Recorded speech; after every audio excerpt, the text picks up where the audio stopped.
Graça e paz a todos que estão aqui conosco nessa noite. Nós temos falado sobre formação. E formação começa com arroz e feijão. Formação começa com arroz e feijão. Arroz e feijão são os alimentos rudimentares da alimentação do brasileiro. A gente, toda vez que vai falar de alimento, a gente fala de arroz e feijão, né? Arroz e feijão. E a gente sabe que isso é o básico, é o rudimento, é o essencial. Ah, Paulo, o essencial é o arroz e o feijão? Não, porque dependendo da cultura que você está, uma base diferente. Lá no Paraguai, por exemplo, a base é o milho, né? E outros países, outras culturas, têm outra base. Qual é a base alimentar de Moçambique? Uma polenta, do milho também, né? Polenta? Do milho também, um tipo de uma polenta branca de Moçambique. Assim, cada cultura. Lá em Malta, ô Rafael, qual que era a alimentação básica de lá? Pão. É pão. Pão e massa. É uma influência bem italiana, né, Rafa?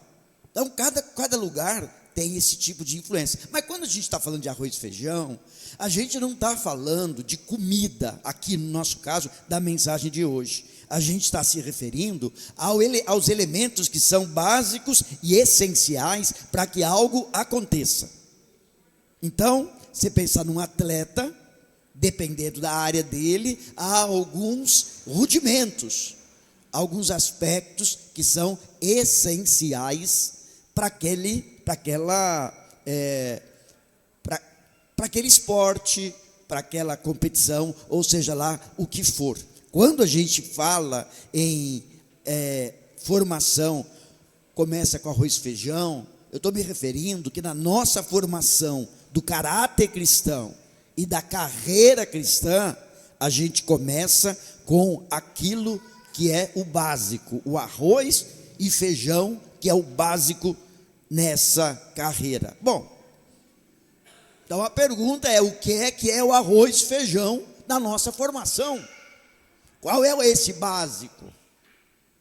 E eu vou então nesses sermões, dentro desse período aí de formação, começando a trabalhar com isso. O básico é a oração e a palavra. Não há formação cristã sem oração e palavra.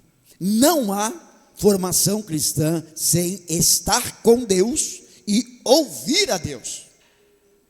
Certo? Não há formação cristã se não for estar com Deus e ouvir a Deus. E hoje eu quero falar sobre isso a partir de Jeremias, capítulo 9, versículos 23 e 24. Abra a sua Bíblia, Jeremias 9, 23 e 24.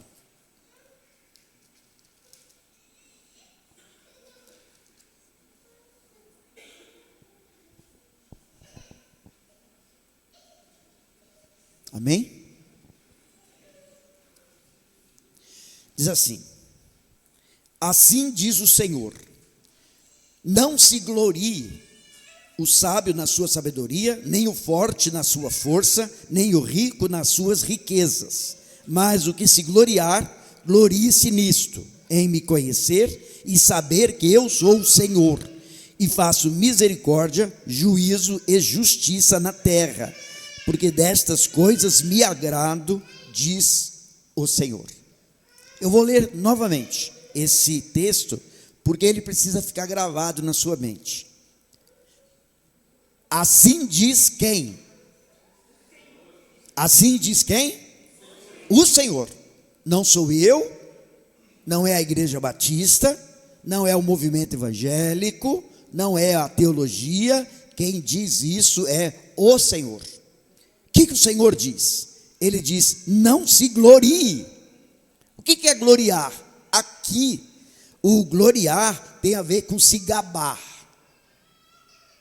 Você usa essa expressão gabar? É a pessoa que diz, eu sou o cara, né? Não, eu sei, deixa comigo, eu sei fazer. Está se gabando, certo? Então aqui diz, não se glorie, não se gabe. O sábio na sua sabedoria, nem o forte na sua força, nem o rico nas suas riquezas. Mas o que se gabar, gloriar, glorie-se nisso, em me conhecer e saber que eu sou o Senhor e faço misericórdia, juízo e justiça na terra, porque destas coisas me agrado, diz o Senhor. Veja, aqui o Senhor diz sobre alguns aspectos errados de você se gabar e você buscar. Aspectos errados. O tempo de Jeremias foi um tempo muito parecido com o nosso tempo. O tempo de Jeremias foi um tempo de instabilidade política, social e econômica. No tempo de Jeremias, o Império Babilônico estava em ascensão. O Império Assírio estava em queda. E o Império Egípcio queria reconquistar o espaço que teve em outros tempos.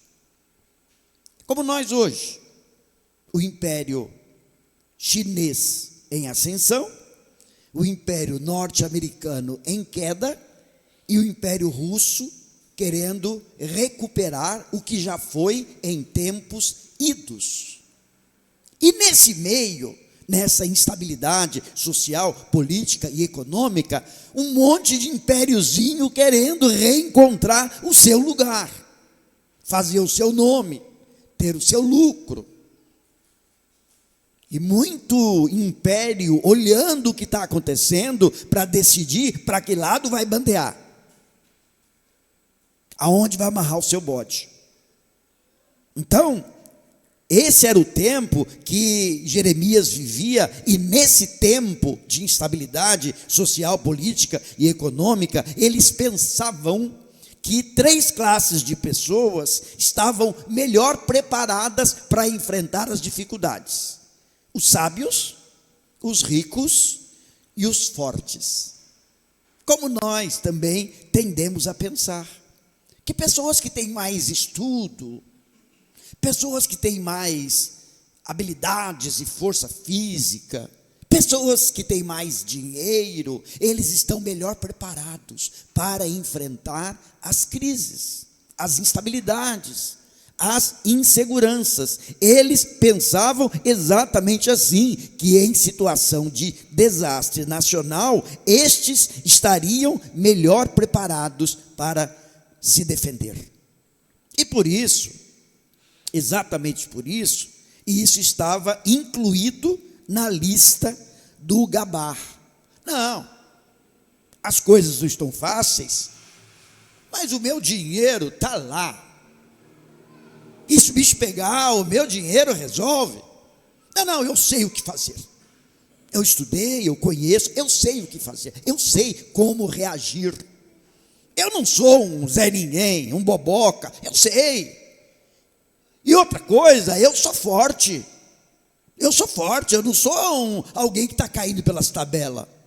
Então eles se gabavam nisso, e aqueles que não tinham isso, faziam o quê? Oravam para ter.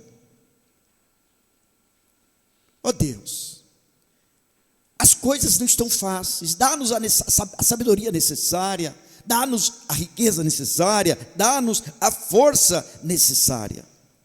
Pergunto, não é assim também hoje? Também hoje a maioria das orações não são: ó Deus, me dá sabedoria para resolver os problemas, para tomar as decisões.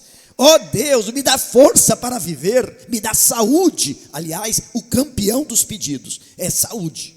Saúde. Ó Deus, me dá saúde. Ó Deus, me dá recursos, me dá dinheiro, me dá emprego, me dá olerite, me dá salário, me dá condições de eu poder realizar os meus sonhos e alcançar aquilo que eu quero. Ainda hoje é assim. Ainda hoje, a sociedade se gaba pelo forte, pelo rico e pelo sábio, e nós oramos pedindo a força, a riqueza e a sabedoria. Mas essa oração, ela não traz formação de caráter e de carreira cristã. Se nós estamos no ano de pensar na formação do caráter e da carreira cristã, uma das primeiras coisas que a gente deve pensar é que esse arroz e feijão, essa coisa básica da formação, que é a oração e as escrituras, elas precisam ser revistas. Mas o texto não diz só assim: não se glorie o sábio na sua sabedoria, o forte na sua força, o rico na sua riqueza, mas ele continua dizendo assim, ó, mas o que se gloriar, glorie-se nisso, em me conhecer e saber que eu sou o Senhor. Então o aspecto correto para se gabar é conhecer o Senhor. Esse é o alvo da oração, esse é o alvo da busca. E conhecer a Deus não se refere à leitura bíblica. Conhecer a Deus não se refere à doutrina e ensino. Conhecer a Deus se refere a relacionamento íntimo. As pessoas que perseguiram e mataram Jesus eram profundas conhecedoras da Torá, da Bíblia dos judeus. Sabiam de cor, porque não havia textos como nós temos, tudo era escrito na mão. Eles decoravam, desde pequenininho, da idade da mel, já decoravam as escrituras. A alfabetização era feita pelas escrituras. Então não é que eles eram pessoas que não conheciam sobre Deus. Eram pessoas que não conheciam a Deus. Não é que eles conheciam sobre, mas conheciam a. Veja a história de Jó. Jó, ele passa por uma crise pesada, todo mundo sabe, né? Fala de, eu preciso ter a paciência de Jó. E quando Jó termina aquela crise, ele fala, antes eu te conhecia de ouvir falar, agora te veem os meus olhos. Agora te veem os meus olhos. Conhecer se refere a uma aliança, a uma exclusividade de relacionamento. Tanto é que na Bíblia, nas Escrituras, desde o Velho Testamento, inclusive no Novo Testamento, esse verbo, ele é usado, verbo conhecer, ele é usado também para denotar o ato sexual. Já lá no capítulo 4 de Gênesis, Adão conheceu a Eva, e Eva teve Caim, e Eva teve Abel. É lógico, não foi assim, Adão se encontrou com Eva e disse, Eva, que prazer te conhecer, eu não te conhecia, até porque não tinha outras mulheres para ele conhecer, né? Não é isso que o texto está dizendo, muito prazer, Eva. Não, ele teve um envolvimento sexual com Eva, e desse conhecimento íntimo brotou vida, Caim e Abel. Então é esse conhecimento que o texto se refere, de que quem se gloriar, glorie-se por me conhecer. Faço um parêntese aqui e pergunto para você, você conhece Deus? Não estou dizendo se você conhece doutrinas sobre Deus, a natureza de Deus, os atributos de Deus, e eu estou perguntando se você tem caminhada com Deus. Se alguém sentar com você e falar assim, fulano, me conta um pouco desse Deus com quem você anda. Me conta um pouco dele. Me fala da sua caminhada com ele. O que você já viveu? O que já aconteceu? O que você tem para dizer? Você tem algo para dizer? Você conhece a Deus? Porque de acordo com o que Deus diz através de Jeremias para aquele povo, a busca deles, e aí eu vou dizer, a oração deles deveria ser para conhecer Deus. A oração deles não deveria ser, Deus me dá força, me dá saúde, não, me dá recursos, não, Deus me dá sabedoria para decidir, não, Deus me dá o conhecimento do Senhor. Eu preciso te conhecer. E sabe o que acontece com a gente? Nas ocasiões que o bicho pega, que a coisa fica complicada, e que seriam as melhores ocasiões para a gente conhecer a Deus, a gente reclama. E a gente pede: Deus, me dá o que eu preciso para sair dessa, ou a força, ou a riqueza, ou a sabedoria. Me dá o que eu preciso para sair dessa. E Deus está nesta situação. Deus está se revelando para você. Volta a citar a pessoa de Jó. A pessoa de Jó, né? Quando ele passa a conhecer Deus por aquela experiência que ele teve. Mas ele diz assim, ó: o que se gloriar, glorie-se nisso, em me conhecer e saber que eu sou Deus. O que significa isso? Saber que eu sou Deus. Via de regra, quando nós oramos, nós queremos ajustar Deus a nós. Via de regra, quando nós oramos, nós apresentamos a Deus o nosso querer, o nosso sofrer. Nós apresentamos a Deus os nossos pensamentos, e nós temos a expectativa de que Deus use o poder dele para realizar o que a gente precisa. Mas aqui ele está dizendo: saber que eu sou o Senhor. Eu sou o Senhor. Não é fácil, mas se você quer andar com Deus, você tem que saber disso, que Deus tem autoridade, Ele é o Senhor, você é o servo, o escravo, e Ele tem autoridade de fazer com você aquilo que Ele decidir fazer,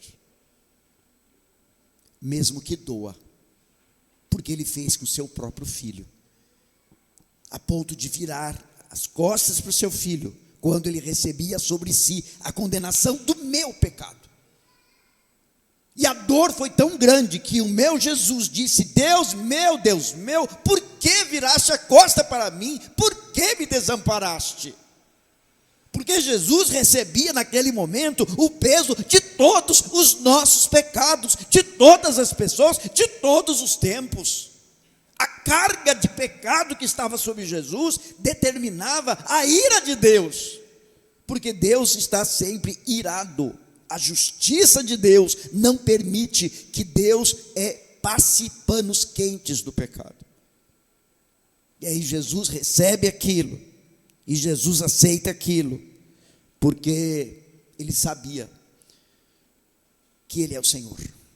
No caso de Israel, o que Israel queria nesse tempo de Jeremias era não ser invadido pela Babilônia, porque a coisa estava complicada.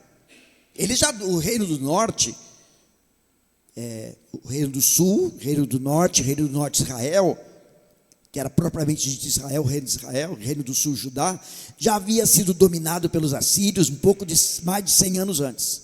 Os assírios tinham acabado com o reino do norte, que é a região de Samaria, aquele lugar onde Jesus encontrou com a mulher samaritana, a região de Nazaré, onde Jesus foi criado, a região de Cafarnaum, onde havia o mar da Galileia. Aquela região havia sido devastada pelos assírios 100 anos antes de Jeremias.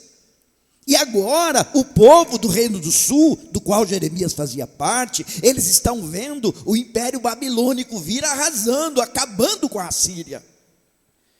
E vai chegar nos portões de Jerusalém. E tudo que eles pedem é que isso não acontecesse. Mas Jeremias vem anunciar: isso vai acontecer. E as pessoas diziam: Jeremias, você é um subversivo. Você é contra o nosso povo. Você é a favor do nosso inimigo. Mas Jeremias sabia que Deus estava revelando a sua justiça, a sua graça naquela situação. Toda situação complicada é uma oportunidade que você tem de aprimorar o seu saber. Quer se gloriar? Glorie-se nisso, em me conhecer e saber que eu sou Deus. Se você perguntar para mim, na minha caminhada de vida, quais são os pontos altos da minha caminhada, nunca, nenhum deles são os momentos de alegria. Nenhum deles são os momentos que tudo estava acontecendo de acordo com a minha vontade, com o meu querer. Sempre era uma nota baixa, um tom menor na música da minha história, sempre. Era algo mais lânguido, algo mais sofrido, algo mais dolorido, mas são estes tempos, estas oportunidades que me permitiram conhecer a Deus. Então você deve aproveitar as oportunidades quando parece que a vaca vai para o brejo, para você saber duas coisas: saber que Deus é dono da vaca e Deus é dono do brejo. Deus é dono da vaca e dono do brejo. Bom, esse texto de Jeremias 9, 23 e 24 tem reflexos no Novo Testamento? Tem. 1 Coríntios, capítulo 1, nós vamos ver um reflexo nas cartas de Paulo sobre o Jeremias 9, 23 e 24. Então veja só, 1 Coríntios 1, 12 diz assim, 1 Coríntios 1, 12 diz: refiro-me ao fato de cada um de vós dizer, eu sou de Paulo, e eu de Apolo, e eu de Cefas, e eu de Cristo. Essas perguntas aqui, elas fazem parte de uma denúncia que Paulo faz, que na igreja de Corinto haviam divisões, e pessoas se orgulhavam. Não, eu sou, o meu líder é Paulo. Não, o meu líder é Pedro, Cefas. Não, o meu líder é Apolo. Não, aí uns mais espirituais, não, eu não sou nem dele, eu sou de Cristo, mas dividido, com o de Paulo, com o de Apolo, com o de Cefas. E aí Paulo diz, ele vai dizer, ninguém deve se orgulhar em Paulo, em Apolo ou Cefas, como o seu líder preferido. No 22, ele vai dizer assim, porque tanto os judeus pedem sinais, como os gregos buscam sabedoria, mas nós pregamos a Cristo crucificado. Então havia na igreja em Corinto uma parcela marcada pelos judeus, onde eles buscavam sinais. É lógico, eles esperavam a vinda do Messias, e eles queriam sinais da vinda do Messias, mas aqueles que tinham uma ascendência grega, eles buscavam sabedoria. Lembram, gregos? Platão, Aristóteles e tantos outros, Sócrates, né? Tantos nomes da filosofia que viveram 500 anos antes de Jesus. E a cultura grega era marcada por esse assombro pela sabedoria, né? E Corinto fazia parte da Grécia, estava ali na região da Macedônia, dentro do império, nos tempos áureos, né? Do império grego. E aí os gregos buscavam sabedoria, eles achavam que o melhor que tinha era a sabedoria. Os judeus, eles buscavam sinais. Paulo diz, ninguém deve se orgulhar dos sinais ou da sabedoria. Lá no 26 a 29, ele vai dizer assim, irmãos, reparai, pois, na vossa vocação, visto que não foram chamados muitos sábios, segundo a carne, nem muitos poderosos, nem muitos de nobre nascimento. Pelo contrário, Deus escolheu as coisas loucas do mundo para envergonhar os sábios, e escolheu as coisas fracas do mundo para envergonhar as fortes. Deus escolheu as coisas humildes do mundo e as desprezadas e aquelas que não são, para reduzir a nada as que são, a fim de que ninguém se vanglorie na presença de Deus. Então ninguém deveria se orgulhar da sua sabedoria, porque Deus não chamou muitos sábios, nem da sua força, porque Deus não chamou muitos fortes, e nem os de nobre nascimento, sangue azul, né? Deus não chamou muitos de sangue azul. Ele fala assim, não deve se orgulhar disso. Aí no 30 e 31, ele ecoa Jeremias 9. 30 e 31, ele fala, mas vós sois dele em Cristo Jesus, o qual se tornou da parte de Deus sabedoria, justiça, santificação e redenção, para que, como está escrito, aquele que se gloria, glorie-se no Senhor. Então, o pensamento de Paulo no 1 Coríntios, capítulo 1, é exatamente dizer: olha, abandone toda glória, abandone qualquer motivo de se gabar, que não o fato de conhecer ao Senhor, de viver com o Senhor. Lá na segunda carta de Paulo aos Coríntios, no 10:17, eu só vou ler 2 Coríntios 10:17, ele ecoa o mesmo tema. Ele fala: aquele, porém, que se glorie, glorie-se no Senhor.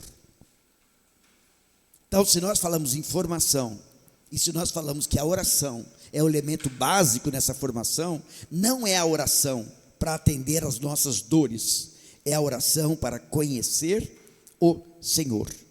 O objetivo da disciplina da oração não é nos aprimorar na oração, mas é nos aprimorar no conhecimento de Deus. A oração é instrumento, o conhecimento de Deus é alvo final. A oração é instrumental, o conhecimento de Deus é objetivo. Então também, se Paulo fala ninguém se glorie nisso, ninguém se glorie por orar muito, se não conhece a Deus. Glorie-se em conhecer o Senhor. E olha só, a gente fala da oração como sendo uma disciplina espiritual, e aí a gente acha que a melhor maneira de aprimorar a oração é tabelar a oração. Eu vou orar tanto tempo, eu vou orar em tal lugar, eu vou orar tais dias.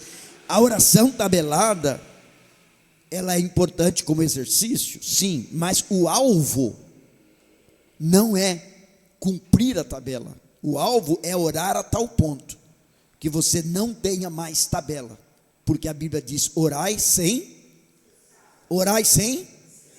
cessar. Então, se você ainda depende desse tabelar, da hora da oração, do lugar da oração e coisa e tal, não desista, mas tenha um alvo maior, que o objetivo não é você cumprir a tabela, porque os fariseus, eles eram ótimos de cumprir a tabela. O fariseu vai na esquina da rua e diz: ó Deus, graças te dou, porque não sou como os demais homens, roubadores, injustos, adultos, jejuo 2 vezes por semana, dou o dízimo. O cara era bom de tabela, tudo ticado certinho. Então o objetivo não é cumprir a tabela, mas o objetivo é conhecer Deus em profundidade tal, que você não precise, porque o tempo todo você está agarrado em Deus. Agarrado em Deus. Muito bem, voltando a Jeremias 9, porque o texto não acabou, Jeremias 9, 23 e 24, ele diz assim, né? Mas o que se gloriar, glorie-se nisso, em me conhecer e saber que eu sou o Senhor, e faço misericórdia, juízo e justiça na terra, porque destas coisas me agrado, diz o Senhor. Então o Senhor está dizendo o que é que o agrada. O agrada a misericórdia. Essa palavra misericórdia, ela precisa ser explicada, porque na nossa cultura, misericórdia é uma palavra com uma categoria, um caráter meio pejorativo, sabe? Ou é uma exclamação de misericórdia, irmão, aí não dá, né? Ou é meio nesse sentido, ou é no sentido de Deus tenha misericórdia, cara, disso, assim não pode ser. Nossa, esse cara é só a misericórdia de Deus mesmo. A gente acaba colocando na palavra misericórdia uma conotação um pouco pejorativa. Mas a palavra misericórdia, no hebraico, hesed, ela é amor. Amor. Mas ela não é amor. É amor fiel. É amor de acordo com o pacto. Olha, gente, se Deus não tivesse misericórdia de mim, se Deus não me amasse pelo pacto que Ele fez comigo em Cristo Jesus, eu estava lascado, e você também. Se Deus te tratasse segundo os seus merecimentos, você estava no inferno, você estava lascado. Mas Deus, Ele fez uma aliança, e Ele nos trata conforme a aliança. Conforme a aliança. No entanto, ele está dizendo que ele se agrada disso, ou seja, o cristão de caráter bem formado, ele trata o seu semelhante com misericórdia. Lá nas bem-aventuranças de Mateus 5, né? Que ele começa: bem-aventurados os pobres de espírito, bem-aventurados os que choram, bem-aventurados os mansos, bem-aventurados os misericordiosos, porque eles alcançarão misericórdia. Então a misericórdia dada, ela de certa forma, ela estabelece um limite na misericórdia recebida. Deus espera que nós, como cristãos de caráter bem formado, nós tratemos o nosso semelhante não pelo merecimento dele, mas pela fidelidade à direção de Deus na nossa vida. Trocando em miúdos, o chato, o injusto, o maldoso, o xarope, ele deve ser tratado por você a partir da fidelidade e aliança de Deus, não a partir da fidelidade, não a partir do que ele merece. Você, como seguidor de Jesus, não tem o direito de desprezar ninguém, porque esse alguém não gosta de você, ou porque esse alguém fere você, ou porque esse alguém, você não tem esse direito. Você precisa olhar para ele com misericórdia. Esse é um dos maiores custos de seguir a Jesus. Não é vir na igreja, dar dinheiro, servir no ministério. Nada disso é o custo de andar com Jesus. O custo de andar com Jesus é olhar para o semelhante com a mesma misericórdia que Jesus olhou para você. É dessas coisas que eu me agrado. Continua. E faço misericórdia, juízo e justiça. O juízo aqui é o julgamento de maneira certa, é uma decisão justa sobre cada caso, cada situação. O cristão de caráter bem formado, ele não é precipitado em formar opinião e juízo. Nós somos bons em dizer, né? Ah, fulano merece se lascar. Ah, aquele que fez isso merece se lascar. A gente está aí, o nosso Brasil, pensando no cão orelha, né? Mas, 1960 e pouco, os adolescentes pegaram uma menina de 8 anos. Abusaram, mataram, descartaram o corpo dela. Achado tempos depois. Aquela menina nasceu no dia 18 de maio. E por isso, até hoje, o dia 18 de maio é tomado como dia de conscientização contra a violência à criança e ao adolescente. E aí você lê a reportagem, você lê aquela história e você fala o seguinte: você não, eu, porque você é melhor do que eu. Eu falo o seguinte: desgraçado. Merece se ferrar um desgraçado desse, merece ficar preso e ser abusado de todo jeito, e morrer do jeito mais triste possível. Eu sei que você é melhor do que eu, você não pensa isso, mas eu penso isso. Eu penso isso. A minha natureza carnal pensa isso, mas a palavra de Deus vem para mim e diz o seguinte: Paulo, se você é um cristão de caráter bem formado, esse pensamento entra, mas não fica, ele é purificado pela palavra, ele é purificado por aquilo que Deus decidiu. Portanto, você precisa refletir o juízo que vem de Deus e não o teu próprio juízo. E é por isso, inclusive, que a Bíblia proíbe, né, a palavra de Deus proíbe você de vingar-se. A palavra de Deus diz que minha é a vingança, eu retribuirei, diz o Senhor. Você não tem o direito de se vingar de ninguém. Você não tem o direito de alimentar vingança, de esperar vingança. Isso não é direito seu. Quando você aceitou Jesus, você colocou esse direito na base da cruz. Você entregou isso nas mãos do Senhor Jesus. Portanto, se você tem pensamentos de vingança, hoje, antes de sair daqui, abaixe sua cabeça, confesse o seu pecado a Deus e peça que Deus te purifique disso. Deixe a vingança nas mãos do Senhor. O texto fala que o Senhor se agrada da misericórdia, do juízo e da justiça. O juízo é a sentença, a justiça é a retidão, aquilo que é justo, aquilo que é adequado. Justiça fala de resultado. O resultado na vida da pessoa que agrada a Deus. O cristão de caráter bem formado faz o que é reto, o que está na direção correta, na direção certa, e ele é justo, ou seja, ele é adequado. Adequado. Então pensa você numa roupa. Olha, aquela roupa não está boa para você não. Eu durante muito tempo usei roupa, principalmente terno, ganhado, né? E geralmente o defunto era maior do que eu. É difícil acontecer, mas às vezes acontecia. Então eu usava uns ternão tudo malajambrado, alguém olhava e dizia, pô, essa camisa aí que o Paulo está usando não é justa para ele, não é adequada para ele, né? Os ombrão caído, palitozão todo malajambrado. Já fui pobre, já. Vocês não sabem disso. Nem quero ver as minhas fotos, né? Nem quero ver as fotos daquele tempo. Então, quando a gente fala de uma roupa ajustada, adequada, essa ideia de justo é aquilo que está adequado para a sua existência como um ser criado por Deus. Porque há coisas que não são adequadas para essa realidade de alguém ajustado com Deus. O mundo, ele age baseado na conveniência. E qual é a conveniência do mundo? Basicamente 3 coisas: é lucro, é voto e é fama. É o que as pessoas querem. Elas querem lucro financeiro, elas querem voto, e não é só voto político, porque o voto pode acontecer numa relação de amigos, num impériozinho ali pequeno, e fama.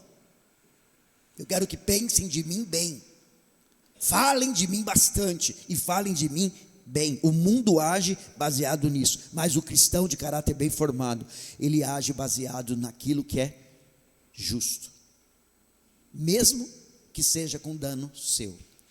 Papai faleceu, eu tinha 13 anos, alguns anos atrás, deixa para lá. Papai, ele citava Salmo 15, uma das coisas que ele mais citava Salmo 15, e o Salmo 15 dizia assim: aquele que jura, mesmo com dano seu, não muda. Se você, por exemplo, quis vender seu carro, ou pediu 50 mil no seu carro, e o cara diz, eu dou 50 mil, de repente você descobre que a tabela do seu carro é 65, se você é um cristão de caráter bem formado, você, mesmo que você tenha prejuízo, não muda. Porque o Salmo 15 começa assim: Senhor, quem habitará no teu tabernáculo? Quem se achará no teu santo monte? E aí ele começa: aquele que faz isso, que faz isso, que faz isso, que faz isso. E aí diz: aquele que jura, mesmo com dano seu, não muda. Muito bem, o resumo para a gente terminar a fala de hoje. Se você quer a formação como discípulo de Jesus, e eu repito, se você quer, a mãe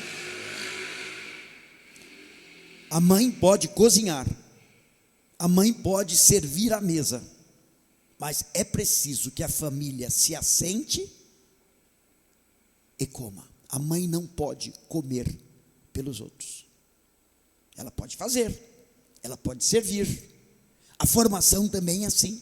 A gente pode se preocupar, pode querer conduzir você no processo de formação, mas se você não dá o seu passo, o tempo vai passar e você vai continuar sendo a mesma pessoa. Por isso, o resumo começa assim: se você quer a formação como discípulo de Jesus, deve começar pelo arroz e feijão, deve começar pela oração e pelas escrituras. Ainda falarei mais sobre esse arroz e feijão em outra ocasião. A oração deve ter como alvo conhecer a Deus e não receber algo de Deus. Então comece vigiando a sua oração. Comece vigiando o que você está querendo. Você quer a Deus ou você quer receber algo de Deus? Conhecer a Deus é mais necessário para enfrentar a vida do que sabedoria, do que força e do que riqueza. Quando o bicho pegar para o teu lado, quando a coisa ficar preta para o teu lado, ficar complicada, não é sabedoria, não é força, não é riqueza que trarão respostas. É a tua relação com Deus. Portanto, seja constante e perseverante na vida de oração. Amém?